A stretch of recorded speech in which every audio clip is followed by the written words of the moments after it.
Bismillah ar-Rahman ar-Rahim. Assalamu alaikum, my brothers and sisters in Islam. This is again Professor Tajat from Manila. If you remember, we are doing a series on true Islam versus the violent and hijacked Islam, which unfortunately is being propagated nowadays by ISIL, Daesh, Boko Haram and all Taliban, all those things. Now, being the month of Ramadan, if you remember last meeting we had discussion about fasting. Of course, it's month of fasting, and Holy Quran says we are supposed to fast. All of us, Muslims, are supposed to fast.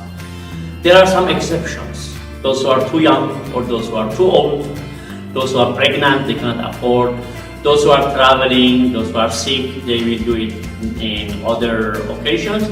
And then Quran says also, وَعَلَى الَّذِينَ يُطِيقُونَهُ فِدْيَةٌ طَعَامُ مِسْكِينٍ. But those who cannot afford too harsh thirst or hunger, which is normal in some people, they are not supposed to fast. What they do, they will feed a hungry person. That is the rule in Quran, very clear, very simple. One thing I would like to tell my brother and sister in Islam about it, it's very important. Some of you are, when you are fasting, all of us, we have to not drink, not to eat anything, so throughout the whole day, and this causes some bacteria in our mouths to start dying and smelling like that. Remember, in Islam we have no order or no rule that we cannot wash our mouth. You can even toothbrush if you like to, as long as you will not take something in. Remember, that's very important. You can wash your mouth 100 times if you like.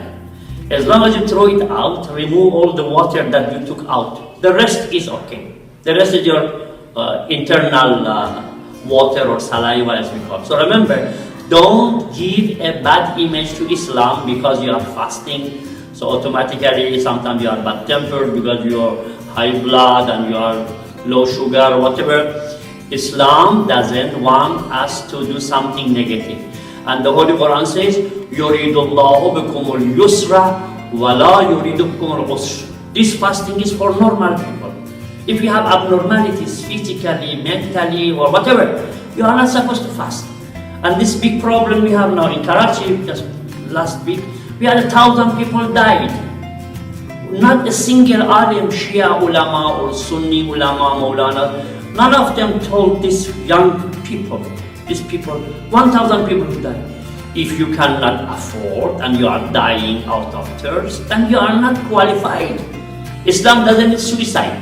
Maybe that's Taliban religion, maybe that's Boko Haram, maybe that is Shabab, maybe that is Salafi, Wahhabi, what kind of abnormal people. Islam is religion of logic. Therefore, those who cannot afford extreme thirst, extreme hunger, which causes some problem later on, maybe you have diseases or whatever, Quran says exempted. And these are found in those two verses in Holy Quran, twice repeated.